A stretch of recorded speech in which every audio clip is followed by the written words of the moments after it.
Hey guys, welcome back to Clueless Gamers. I'm Pete. I'm Dylan. I'm Nick T. And we are back, guys, to review and watch and react to Marvel's Black Widow teaser trailer. So this dropped, technically it was like Tuesday, but it was Monday night. It was 2 a.m. that this randomly just appeared on Twitter and on YouTube, which was very strange. I don't think that has anything to do with maybe they're trying to do some like weird theme of the video or something. Oh, true. Don't some know. Guerrilla marketing. But that was weird. So this is technically now Wednesday night or Tuesday night, but Wednesday morning, early Wednesday, that almost 2 in the morning. Yeah, that we are reacting to this. Yeah, if you've been living under a rock, this is the first movie that starts Phase 4 for Marvel. Mm-hmm. Endgame ended the entire Infinity Saga, so now we're in a whole new phase of things. Returning to an old character, Black Widow. Spoilers, died in Endgame. She's dead. Yeah. This is a prequel. It's supposed to take place between Civil War and Infinity War. Okay, so it's not like a pre-prequel. No, apparently a lot of people, including me, thought it would be way back, like maybe 90s. Apparently not. Mm-hmm. So we're in that 2 years where she kind of goes undercover after everything that happens in Civil War. We know a few characters in this movie, which I'm sure we'll see in this trailer, and I'll talk about it after. Mm-hmm. But guys, without further ado, we're going to get started as soon as Nick T clicks it. All right. Stay around till the end. Yes. After we react. All right. 3, 2, 1.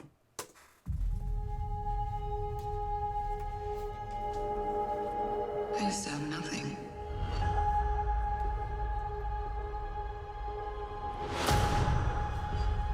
And then I got this job.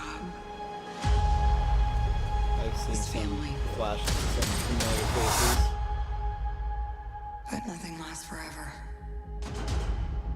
It's a very Age of Ultron line. Oh, of course. I heard you had to leave in a hurry. It's never easy these days. So what are you going to do? I've lived a lot of lives, but I'm done running from my past. I know you're out there. I know you know I'm out here. So we're gonna talk like grown-ups?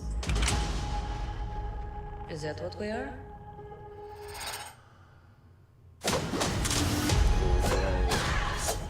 So far, this feels a lot more like a spy espionage film rather than like a Supergirl film, which is kind of refreshing. That's what I want. Yeah, Good absolutely. to see you too, sis. What brings you home?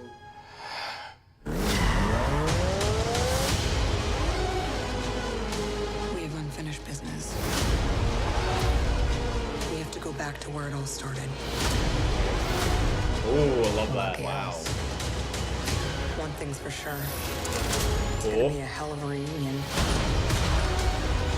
Oh, David Harbour? Yeah. Oh, sick. Still fits. Family. Back together again. You got fit.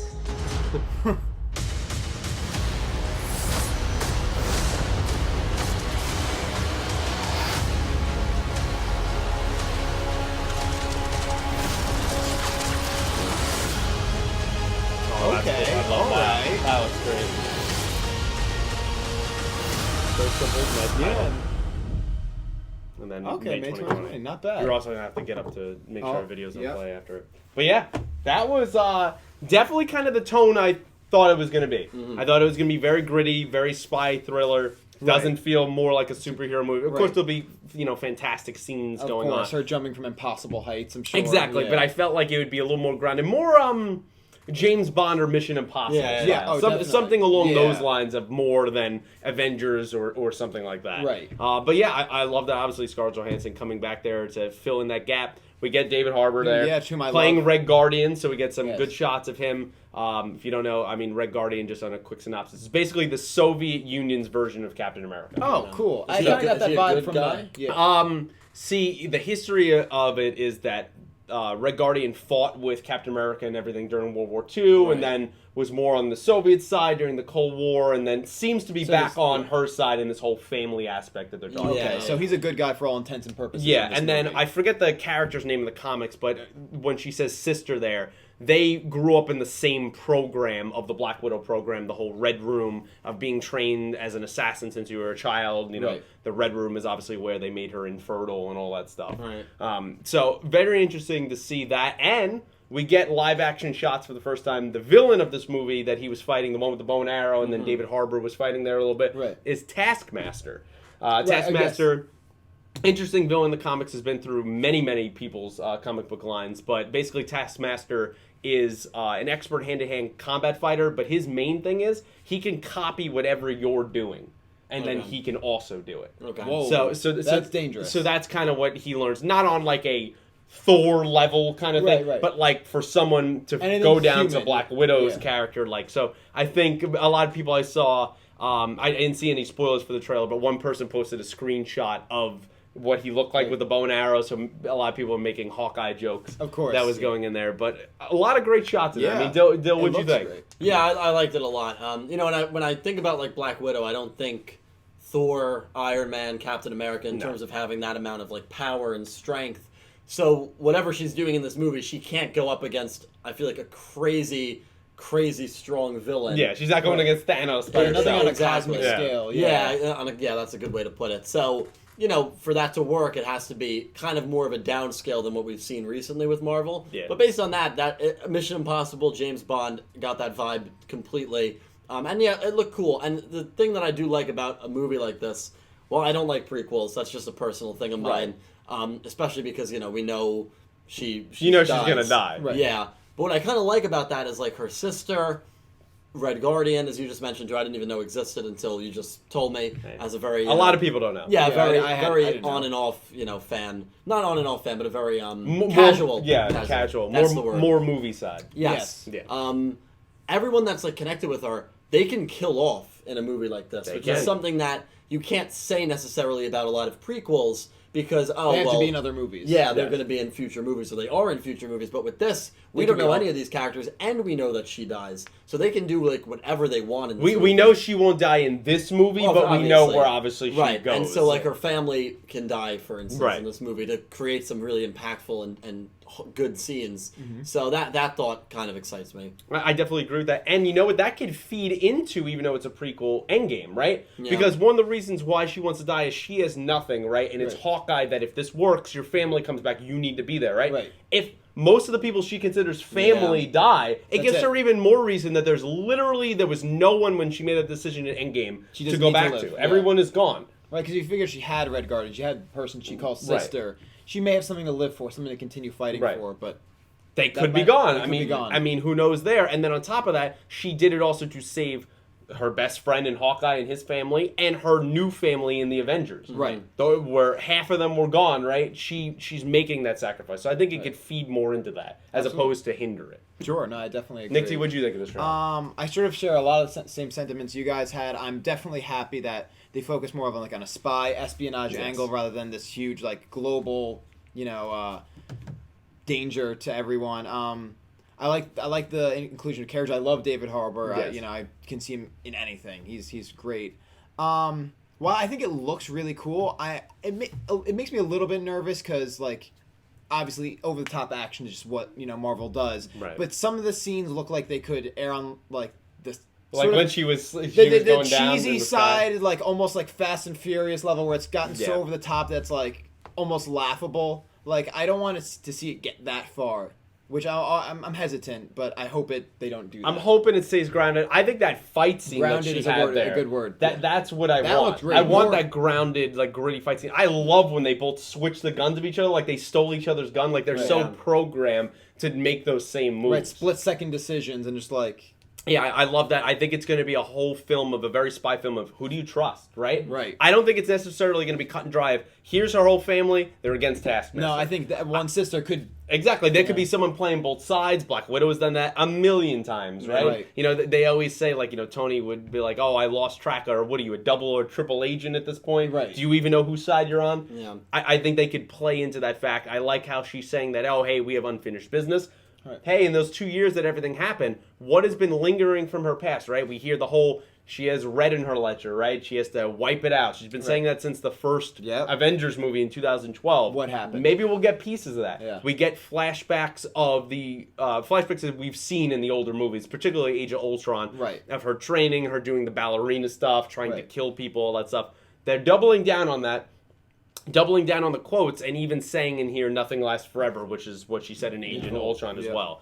Love the white suit. Well, oh, beautiful. Love the white suit that she's gonna mix it up and the not white go suit straight against black. the red hair was like very like aesthetically pleasing. Which makes me think we're gonna be maybe in Russia in like a Siberia kind of setting, Yeah, I and think we that could land fits there. with the camouflage of kind of the region where black wouldn't make any sense there. You go with the whole white suit. Yeah. And I think that'll look interesting too, just as a visual effect too, with her red hair kind of bouncing off of that as well. Do you feel that a movie like this would have been preferred by you or served better before Endgame? Yeah, I mean, I always feel, unless like you're doing a thing of like Captain Marvel, right, where like you're going back to the 90s and you explain why she's not there and blah blah blah. I always feel that when you have one of the original 6, one of these pivotal characters in your universe, that you should be telling all their stories leading up to their death, Right. and not going back and doing something. Yeah, you know what I mean? I don't love the timeline. I think the aspect of it. impact is lightened a bit. Yeah, But I also don't blame anyone like Scarlett Johansson for that, because that was No. all in the studio. They've been talking about this Black Widow movie for years. Probably close to a decade now, since when she Wow. was in Iron Man 2 in 2010. when she hosted SNL, I think like 4 or 5 years ago, they had a sketch Yeah, that literally was making funny. fun of the fact with the Age of that there Ultron. hasn't been a Black Widow Yeah. movie And yet. they made So, it into like, a rom-com yeah, thing. yeah. So like, Very no, good. Very good. and script, she was very good. game for that. Like she's probably annoyed too that like this didn't come out. And then earlier. especially that she ends up not being the first title female solo character Yeah. in the Marvel Universe, right? Because Captain Marvel got that. And then even before that in 2018, Evangeline Lilly shared that as the Wasp. Now, Right. she shared the title with Scott Lang, Paul Rudd's Ant-Man and the Ant-Man. Wasp. Right, but still. She beat all the females to the punch right there. She got in the title, right? Right. She's equal. And then Captain Marvel beats you as the first solo film. Like, she's one of the original 6. She's owed this. So, Yeah, even though I agreed. understand your sentiment there, this is needed. This is needed in some way, shape, or form. She needs, And there's only 2 movies next year, Marvel-wise. There's this, Really? and then there's Eternals in November, which is a completely new property that 99% of people watching this are not going to know anything about. Wow. So that's it. it's going to be very Guardians-esque in the sense of they're not similar to the Guardians, but similar in the sense that it's a team ensemble, and no one knows who the hell they are. I love for the it. most of the general public. So Marvel does that very... Here's established character. Also in the same year, here's brand new characters. They've been sticking to that for a while. And these 2 movies, plus their shows next year that will be on Disney Plus. Right. This is what's kicking off Phase 4 here. Now, Iron Man's dead. Captain America is dead. He got old and he died. That was confirmed in Far From Home. Like, he's gone. We're moving on from a lot of these characters. We know she obviously is getting a movie. Thor is getting a Thor 4. But the original 6... Spider-Man 3. Exactly. But the original 6, we don't know what's going to go on with Hulk for the rest of these movies. Right. They're gone. Hawkeye is getting his TV show. That's where he's finishing up his story, presumably, and passing the torch to Kate Bishop. So, accept your new universe. And I'm excited for this. I want Passing something... the torch is necessary. I want gritty. I want blood. Yes. I want to know who not to trust as I'm watching this film. I want to even question that, hey, I know Black Widow's the hero, but I want to question, is she holding back the truth or not? What's her whole agenda here? Right. Yeah. Because I always wanna seem like see she that. always had like an angle of some kind, and I think Always. this shouldn't be an exception. Yeah, and this, I think, will delve more into her psychologically, and that also could, when you watch some of the older films of a Winter Soldier, of an Iron Man 2, of an Avengers, you can go, oh, that's why she said that here, because remember that even though this is 2 years after said movie in the Marvel Universe, we went back to her past when she was a kid. So that that's makes why sense why she acts like this, why she's always been searching for that family, because this family went to shit 20 years ago, and now they're finally getting back together. Right. So even though like the fact that her death sort of lightens the impact of this movie will serve to explain a lot of other facets Exactly, of her and I think that character. can only strengthen her character, that when you look at the timeline chronologically, Right, you it can go, wow, this was even a better character than I imagined it was. Right, Yeah. and I think it adds a lot of like rewatch value and like a lot of value to her character going back to other movies. Like you watch this and you're like, let me watch Age of Ultron. Exactly. And see what, how that, and it's like, oh, whatever. Any of those. I think Civil War. Infinity War. Civil War, I think, is going to be a big one, too, and then obviously Infinity War, and Yeah. we see great scenes of her in Endgame. I mean, one of the most course. underrated scenes is when her and Cap are having that conversation at the beginning of the Oh, movie. of course. Yeah. When it's, 2 years or whatever it was later, 5 years later, and she's the one leading it. She's keeping what's left of the Avengers together, and it's taking a massive toll on her. Right. And so Searching for everyone. I think using a movie like this too just builds up her leadership and builds up the person that she becomes that you see in those final two movies. I agree. Yeah. Any other 100%. thoughts, guys, that you want to give? I think that's it. Good? for me. No, I'm good. That So, was guys, good. let us know down below what you thought of Black Widow's official teaser trailer. I mean, this comes out in May, so we're expecting probably around the Super Bowl, I imagine, to be the first official trailer. Sure. Even though all trailers these days are like 2.5 minutes. Right. But let us know what you thought of it down below. Thoughts, predictions, theories, anything we missed, anything I missed, definitely call me out on it. Tell me other characters. I would love to hear your thoughts. And guys, until next time, stick to more of the channel. Like, subscribe, share this video if you be so kind. And until next trailer action, guys, thanks for watching. Have a See good you one. later.